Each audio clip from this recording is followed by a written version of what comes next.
चलो जल्दी जल्दी थ्योरी पूरी कर लेते हैं। देखो 17% चार्ज कर चुके आईपैड, फटाक से चैप्टर कंप्लीट करते हैं। देखो अब हम लोग अगला लेते हैं यूनिवर्सल सेट। ठीक है, अब भाई यूनिवर्सल सेट क्या होता है? देखो, अगर तुम एक ऐसे सेट की परिकल्पना करो जिसके अंदर सब कुछ है, सब कुछ, मतलब अगर तुम दुनिया में हर तरह के फ्रूट्स की बात करते हो, फल की बात करते हो, तो ये एक ऐसा सेट है जिसमें हर तरह के फल हैं। अगर तुम एनिमल्स की बात करते हो, जानवरों की, तो इसमें हर तरह के जानवर हैं। ठीक है, अगर तुम इंसानों की बात करते हो, हर तरह के इंसान इसमें हैं। अगर तुम दुनिया के हर तरह के नंबर्स की बात करते हो, हर तरह के नंबर्स इसमें हैं। मतलब कोई भी सेट अपने आप में एक यूनिवर्सल सेट हो जाएगा जब उसमें मतलब ऑल पॉसिबल एलिमेंट्स होंगे, जितने भी पॉसिबल एलिमेंट्स पॉसिबल हैं, जब उसमें सब कुछ होंगे। ठीक है, मतलब कि अगर हमारे पास एक सेट है जिसको हम बोल रहे हैं कि ये यूनिवर्सल सेट है, तो हम बोलेंगे कि चलो ठीक है, इसमें हम कुछ भी निकाल सकते हैं, इस सेट में से कुछ भी निकाल, क्योंकि इसके पास सब कुछ है। ठीक है, ये होता है यूनिवर्सल सेट। लेकिन इसमें एक पॉइंट है। देखो, ये इसमें कौन कौन लोग होंगे? हर पॉसिबल एलिमेंट होगा, इम्पॉसिबल एलिमेंट नहीं होगा, क्योंकि इम्पॉसिबल एलिमेंट से सेट थोड़ी बनेगा, पॉसिबल एलिमेंट होने चाहिए। ठीक है, और वो एलिमेंट ऐसा होना चाहिए जो हमारे उस टाइम के डिस्कशन में आए। जैसे अगर फल की बात कर रहे हो तो फल का सेट यूनिवर्सल सेट। ठीक है, हम लोग जिस तरह का डिस्कशन कर रहे हैं उस तरह के एलिमेंट के सेट को हम लोग यूनिवर्सल सेट कंसिडर करेंगे। ठीक, अब चलो हम लोग अभी जो हम लोग कुछ कुछ नंबर देखे थे, जैसे कि हम लोग देखे थे कि कैपिटल एन से तुम्हारा शुरू होता है नेचुरल नंबर, वो वन से शुरू होता है। जेड या आई से हम लोग इंटीजर को शो करते हैं। अब ये पता है क्या होता है, ये माइनस इन माइनस शुरू होगा, और ये जाते जाते जैसे -3 -2 -1, फिर उसमें ज़ीरो भी आ जाएगा, और 1 2 3 भी आ जाएगा, और ये इन्फाइनाइट तक जाएगा। इसका सिंबल जेड या आई देंगे। इसके अलावा जो सेट होते हैं वो बहुत इंपॉर्टेंट होते हैं। जरा देखो, अगर हम लोग जेड प्लस कर दें ना पावर में, तब मज़ा आ जाएगा। जेड प्लस में क्या मज़ा आ जाएगा? देखो, तुम जीरो लिख दो, यहाँ पे वन लिख दो, टू लिख दो, थ्री लिख दो, ऐसे इधर साइड में तुम्हारा चला गया, और इधर माइनस आ जाओ, -1 -2, तो इस साइड में तुम आ गए। तो जब जेड प्लस करते हो तो हमको सिर्फ पॉजिटिव नंबर्स लेने होते हैं। तो मतलब ये वो सेट है जिसमें सिर्फ पॉजिटिव नंबर्स है, मतलब यहाँ से वन से, जीरो उसमें इंक्लूड नहीं होगा। बात समझ गए? ठीक वैसे ही अगर तुम जीरो को इंक्लूड कर देते हो तो वो बन जाएगा होल नंबर। करेक्ट? क्लियर हो गया? No doubt. मतलब कि अगर हम जेड प्लस और साथ में ज़ीरो को भी ऐड कर देते हैं तो ये मेरा क्या बन जाता है? ये मेरा बन जाता है, एक मिनट, तो ये मेरा बन जाता है पूरा सेट। पूरा सेट मतलब होल नंबर बन जाता है। ठीक है, इसके अलावा अगर मान लो हम लोग सिर्फ यहाँ तक का नंबर लें तो क्या वहाँ पे माइनस लिखोगे? करेक्ट, जेड माइनस कर दो। तो ऐसे कंडीशन में क्या होगा कि जीरो के इधर वाले सारे नंबर्स -1 -2, ये पूरा माइनस इन्फाइनाइट तक चला जाएगा। अब अगर तुम लोग ये बहुत स्पेशल, बहुत कम लोग जानते हैं इसको, z के पास यहाँ पे ज़ीरो लिखते हो, ये स्पेशली है, तो इसको हम लोग बोलते हैं नॉन जीरो इंटीजर। इसको तुम नेगेटिव इंटीजर बोलोगे, इसको तुम पॉजिटिव इंटीजर बोलोगे, इसको क्या बोलोगे? Non zero integer. जेड के यहाँ नीचे में क्या लिख दो? ज़ीरो। इससे क्या बन जाता है, यहाँ पर तुम +1 भी लोगे, -1 भी लोगे, +2 भी लोगे, -2 भी लोगे। क्या नहीं लोगे? जीरो को नहीं लेना है, बस काम खत्म, बाकी सब लोगे। अब देखो, रेशनल नंबर के बारे में जो हम बोलते हैं कि सिंबल क्यू यूज़ करते हैं, उसमें हम लोग p/q का फॉर्मेट आना चाहिए। और उसमें एक बात हमेशा ध्यान रखना है कि ये जो p और ये जो q है, ये इंटीजर तो हो सकते हैं, कोई भी इंटीजर, पॉजिटिव नेगेटिव कुछ भी, कोई भी इंटीजर, ध्यान रखना इंटीजर बोल रहे हैं। लेकिन ये जो q है ना, वो ज़ीरो नहीं होगा। यहाँ पे कंडीशन इंपॉर्टेंट है, क्योंकि अगर तुम इंटीजर की बात करते हो तो इंटीजर में हम लोगों में जीरो आ जाता है। तो इसको हम लोग क्या करेंगे पहले कि p और q को इंटीजर तो बोल देंगे, लेकिन q को जीरो होने से मना कर देंगे कि भैया ये जो डिनोमीटर है ना, जो तुम्हारा हर है, हर अंश हर समझते हो ना, अंश और हर, तो हर नहीं होगा। ठीक है, तो हर हर शंभू कर दोगे, इसको इसको तुम जीरो हटा दोगे। नेक्स्ट, अब देखो, एक और चीज़ बहुत इंपॉर्टेंट आती है। जब भी तुम रेशनल नंबर का यूज करते हो तो बच्चे पूछते हैं कि सर, मान लीजिए हम p/q का फॉर्मेट तो लिख रहे हैं, तो रेशनल नंबर नेगेटिव हो सकता है क्या? बिल्कुल हो सकता है। अभी बोले ना कि p और q दोनों को तुम इंटीजर ले सकते हो, तो क्या पता तुम्हारा p अगर नेगेटिव इंटीजर हो गया या q नेगेटिव इंटीजर हो गया, दोनों में से कोई एक, तो फाइनल आंसर तो नेगेटिव आएगा। तो इसका मतलब -3/4 अगर हम लेते हैं तो ये रेशनल नंबर है कि नहीं है? No problem. ओके, अच्छे से इसको नोट कर लेना। अब देखो, जब हम लोगों को सेट पढ़ पढ़ के आगे बढ़ना होता है तो हम लोग को उसमें एक चीज़ ध्यान रखनी होती है कि इरेशनल नंबर के लिए कोई खास सिंबल नहीं है। इरेशनल नंबर के लिए हम लोग रियल नंबर में से रेशनल नंबर घटा देते हैं, तो ये जो सिंबल बचता है इसी को हम लोग बोलते हैं इरेशनल नंबर। ठीक है, अब देखो इरेशनल नंबर के कुछ खास एग्जाम्पल्स हैं। जैसे कौन कौन से एग्जाम्पल्स तुम जानते हो इरेशनल नंबर के लिए? हमेशा ध्यान रखो, पाई को ले लो, ई को ले लो, रूट 2 रूट 3, ये सारे के सारे इरेशनल नंबर हो जाते हैं। देखो log 2 भी उसमें एक आएगा, ठीक है ना। चलो अब हम लोग बात करते हैं कि जब भी अभी हम लास्ट लेक्चर में सबसेट पढ़ाए थे, ठीक है, तो हम लोग सबसेट समझने के बाद एक चीज़ और कंसिडर करेंगे कि चलो मान लो ए और बी हम दो ऐसे सेट को ले रहे हैं जो एक ही यूनिवर्सल सेट से निकल के आते हैं। ठीक, वो लोग एक ही यूनिवर्सल सेट से निकल के आ रहे हैं। हम लोग ये मानते हैं कि एलिमेंट मतलब जो ए जो सेट है, इस सेट ए में कई सारे एलिमेंट्स हैं और जितने एलिमेंट इसमें हैं उतने सारे के सारे एलिमेंट बी में भी हैं। तो इसका मतलब ये हुआ कि मान लो कि कोई एलिमेंट एक्स है जो एक्स ए में भी आता है और बी में भी आता है, तो इसका मतलब तुम लिख सकते हो ना कि जो हमारा एक्स है वो ए से बिलोंग करता है और फॉर एवरी वो बी से भी बिलोंग करता है। इसका मतलब ए का हर एलिमेंट बी का भी एलिमेंट है। तो हम यहाँ पे ऐसे लिख सकते हैं, यहाँ पर इम्प्लाइज लिखेंगे, सॉरी फॉर एवरी बोल दिए, इम्प्लाइज करेंगे, इस सिंबल को इम्प्लाइज पढ़ते हैं। अब देखो हमको ये भी समझना होगा कि जो ए है वो बी का सबसेट है कि नहीं, ये समझना होगा हमको। अगर तुम ऐसे लिखते हो कि x belong to A implies x belong to B, तो इसका मतलब है कि हमारा ए जो है ना वो बी का सबसेट है। अब ए इज सबसेट ऑफ बी को ऐसे लिखेंगे, हमेशा ध्यान रखना जो सबसेट होता है वो पहले लिखा जाता है, ठीक है। और कई सारे लोग इसको थोड़ा सा डिफरेंटली भी लिखते हैं। कई सारे लोग इसको ए के बाद ऐसे लगा के सिंबल लगा के बी लिखते हैं। यहाँ पर देखो डिफरेंस है, ये वाला सिर्फ ये सिंबल है और इस वाले में यहाँ पे नीचे में इक्वल साइन भी लगा हुआ है, सिंगल लाइन। तो कुछ लोग ऐसे भी लिखते हैं, कुछ लोग ऐसे भी लिखते हैं। कुछ कुछ ऑथर होते हैं जो इनमें वो लिखते हैं।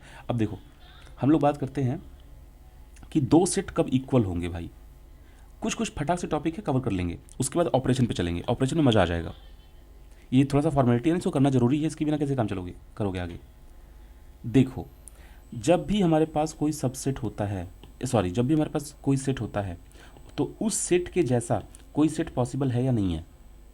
ठीक, तो देखो सेट को अगर हमको एक दूसरे के बराबर करना है तो उसके लिए क्या कंडीशन है, या हम कब बोलेंगे कि दो सेट आपस में बराबर हैं। देखो जब सेम सेम एलिमेंट उनके पास हो, एकदम सेम सेम एलिमेंट, तभी वो सेट बराबर होंगे। ठीक है, मान लो कोई सेट ए है, इसके पास भी एलिमेंट 1 2 3 है, और अगर हमारे पास कोई एलिमेंट 1 2 3 है तो हम क्या करेंगे, हम इस एलिमेंट को चलो मान लेते हैं कि सेम एलिमेंट किसी और भी सेट में प्रेजेंट है, हम इसका डुप्लीकेट कर दिए। ठीक, तो इसका लेकिन हम उसका नाम ए नहीं दे रहे, हम उसका नाम क्या दे रहे, बी दे रहे। तो ए और बी आपस में एकदम बराबर सेट हैं। तो तुम यहाँ पे कह सकते हो कि इक्वल सेट तभी होगा जब उसके सारे एलिमेंट्स बराबर होंगे, 1 1 2 2 3 3, नहीं तो वो बराबर नहीं होगा, नहीं तो वो इक्वल नहीं होगा। तो इसको बोलते हैं इक्वलिटी ऑफ टू सेट्स, दो सेट आपस में इक्वल हैं। ठीक, तो अब यहाँ पर एक चीज़ और आ सकती है, ये इसका सबसेट हो सकता है और ये इसका सबसेट हो सकता है, बिल्कुल, ए इज सबसेट ऑफ बी या फिर बी इज सबसेट ऑफ ए। थोड़ा थोड़ा इंग्लिश का सेंटेंस बोल लिया करो, ठीक है। और जाके फिजिक्स पढ़ो, फिजिक्स में अगर इंग्लिश में दिक्कत हो रही है ना तो तुम जो चीज़ जिस पॉइंट को ना समझ में आए वो हमको व्हाट्सअप कर दो कि सर ये चीज़ हमको हिंदी में बता दीजिए, तो उसको बता देंगे व्हाट्सअप पे, ठीक है, कोई टेंशन मत लो। लेकिन इतनी टफ इंग्लिश नहीं होती है मेरी, यू कैन अंडरस्टैंड। अब हम लोग जब किसी भी सेट को इक्वल समझ लेते हैं तो यहाँ से एक रास्ता खुलता है कि अच्छा मतलब हम सेट को कंपेयर भी कर सकते हैं। तो हम लोग कब बोलेंगे कि मतलब कैसे हम सेट को कंपेयर करें। दो सेट आपस में तभी कंपेयर होंगे जब उसमें से कोई एक दूसरे का सबसेट हो। मतलब अगर ए जो है वो बी का सबसेट हो या जो बी है वो ए का सबसेट हो, तभी हम इनको कंपेयर करेंगे। तो जब तुम सेट को कंपेयर करते हो तो तुम देखो, अगर 1 2 को तुम कंपेयर करना चाहते हो 1 2 3 के साथ, तो तुम कंपेयर कर सकते हो। क्यों? क्योंकि रूल ये कहता है कि ये जो चीज़ है ये इसका सबसेट है, तो तुम कंपेयर कर सकते हो। लेकिन अगर तुम कोई और सेट ले लो, जैसे मान लो हम 1 ले लिए, फिर 2 ले लिए, फिर एक बार और 2 ले लिए, अब हम इसको कंपेयर करना चाहते हैं किसी और के साथ, मान लो 2 3 4 के साथ, तो भाई क्या ये इसका सबसेट है? नहीं है ना, नहीं है ना, तो कंपेयर मत करो ना, नहीं कर सकते कंपेयर, यहाँ पे कंपेयर नहीं कर सकते। तो जब सबसेट नहीं होगा तो तुम कंपेयर नहीं करोगे, सीधी बात। अब आगे चलते हैं।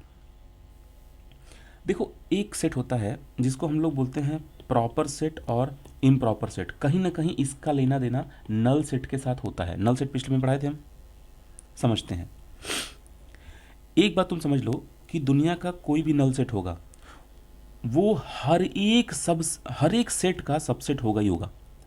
चाहे वो सेट फूलों का हो, चाहे वो सेट खाने पीने का हो, चाहे वो सेट मैथ में कोई चीज़ हो, चाहे वो सेट इंसानों का हो, कोई भी सेट हो, हर सेट का सबसेट फाई होता ही है।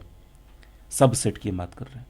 अब देखो मान लो कोई हो गया सबसेट हमारा फाई है, वो हर सेट का सबसेट होगा, तो इसका तुम बोल सकते हो ना कि फाई जो है वो सबसेट है ए का। हमको नहीं पता ए क्या है, लेकिन ये पता है कि भाई उसका सबसेट होगा ही होगा। ठीक। दूसरी चीज़, जो ए है वो खुद में भी अपने आप का सबसेट है। ठीक। तो अब यहाँ पर एक चीज़ समझनी होगी कि हम कब जाकर के इम्प्रॉपर वर्ड यूज करेंगे और कब जाकर के प्रॉपर वर्ड यूज करेंगे। तो ये प्रॉपर और इम्प्रॉपर को ही समझने के लिए ये एग्जाम्पल हम लिए थे। इसको ऐसे समझो, हम यहाँ पे एक सेंटेंस लिखते हैं, उस सेंटेंस से तुम्हारा क्लियर हो जाएगा। चलो ऐसे ही समझाते हैं, क्योंकि सेंटेंस हम लिखेंगे तो इंग्लिश में हो जाएगा, ऐसे हिंदी में समझाते हैं। अब मान लो कि कोई सेट तुम्हारे पास फाई है, इसको हम बोल दिए कि नल सेट है, नो डाउट।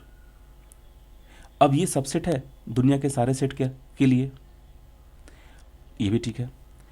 अच्छा एक और चीज़ है, अब उसके बाद फाई को हम बिलोंग टू ए लिख रहे हैं, यहाँ तक तो ठीक है। हम ए को भी ए के बिलोंग लिख रहे हैं, ये भी ठीक है। बस यहीं पर हम बोल देंगे कि ये इम्प्रॉपर सेट है किसका? ए का। इम्प्रॉपर सबसेट है किसका? ए का। ये लोग प्रॉपर सबसेट नहीं है, ये लोग इम्प्रॉपर सबसेट है। इम्प्रॉपर।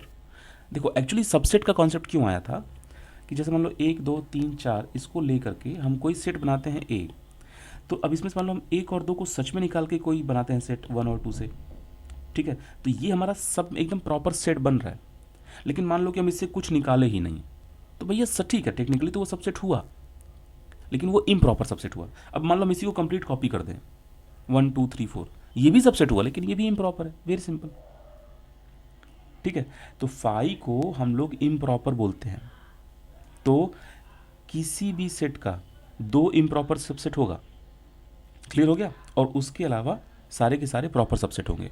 जैसे मान लो कोई सबसेट ए है, अब इसका हम लोग 1 2 3 4 इसके एलिमेंट्स हैं, तो अब खुद 1 2 3 4 के साथ अगर कोई सेट बनाते हो पूरा का पूरा 1 2 3 4, या फिर कोई सेट नहीं बनाते हो, कोई एलिमेंट नहीं लेते हो, तो ये और ये सिर्फ ये दोनों इम्प्रॉपर सबसेट हो गए। बाकी इसके अलावा जितने भी बनेंगे 1 2 से बना लो, 2 3 से बना लो, मतलब 2 2 डिजिट से बना लो, 3 से बना लो, सिंगल से बना लो, तो वो सारे के सारे प्रॉपर सबसेट होंगे। सिंपल हो गया, बहुत सिंपल हो गया।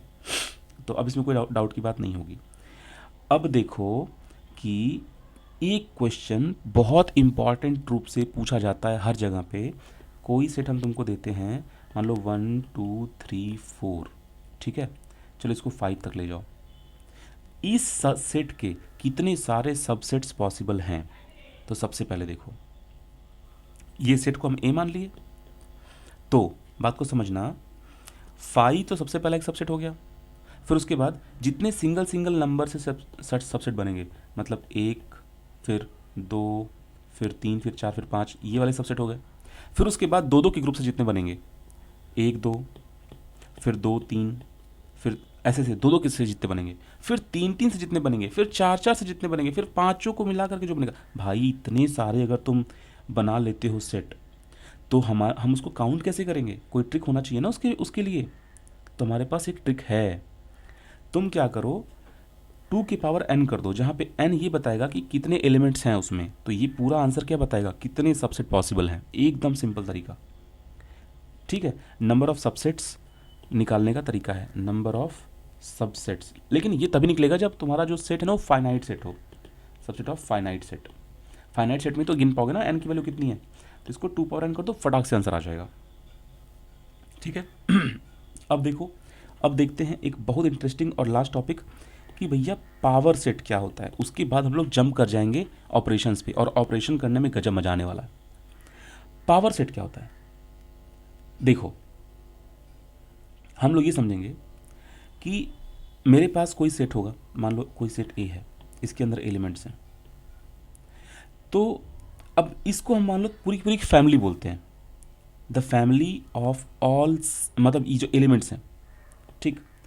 अब तुम क्या करो कि इन सारे एलिमेंट से इनके छोटे छोटे छोटे छोटे जितने भी सबसेट्स पॉसिबल थे, जो कि अभी हम लोग यहाँ पे 2 पावर n से पढ़े हैं, ठीक।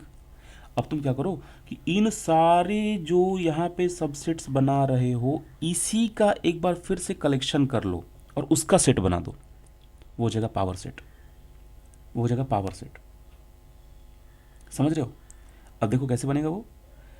तुम्हारे पास मान लो a इज इक्वल टू, हम कुछ देते हैं 1 2 और 3, ठीक।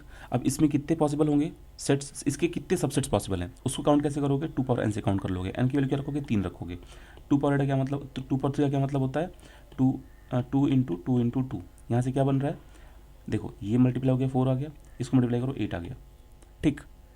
अब 8 हमारे पास सबसेट्स बन रहे हैं, लेकिन वो 8 सबसेट्स दिखेंगे कैसे, तो सबसे पहले तो 1 2 3 ये जो इंडिविजुअल वाले हैं वो दिख जाएंगे, फिर उसके बाद जो दो दो के ग्रुप वाले हैं 2 3 और 1 3 ये दिख जाएंगे, तो ये तो 6 ही हुए ना। अब 2 और कहाँ मिल रहे हैं हमको, तो एक हो गया तुम्हारा 5 और एक हो गया ये खुद का, मतलब एक खुद अपने आप में एक सबसेट होता है, तो इसीलिए देखो 8 हो गया, 6 2 8, डन हो गया। अब यहाँ पर हम समझते हैं इन सारे सेट्स को एक बार फिर से कलेक्ट करके किसी नए सेट में ऐसे ऐसे ऐसे ऐसे ऐसे ऐसे करके डाल दो, तो उसको हम बोलेंगे पावर सेट, तो उसको हम P बोलेंगे। किसका पावर सेट है ये A का पावर सेट है, ठीक है। तो P ब्रैकेट A लिख दोगे तो ये A का पावर सेट ये वाला बन जाएगा। टोटल क्लियर हो गया, एकदम ईजी है। चलो ठीक है। अब इस पावर सेट में अगर तुमको पता करना है कि कितने एलिमेंट्स आएंगे, तो वो एलिमेंट्स तो साफ साफ पता है ना भाई, यही तो एलिमेंट्स थे जितने यहाँ पर बने हैं 2 पावर n से, 2 पावर n से जितने सेट्स बने हैं उतने ही एलिमेंट आएंगे, ठीक। अब उन एलिमेंट्स का भी चाहो तो बना सकते हो तुम फिर से एक बार सबसेट। चलो एनीवे वो तो जाता चला जाएगा।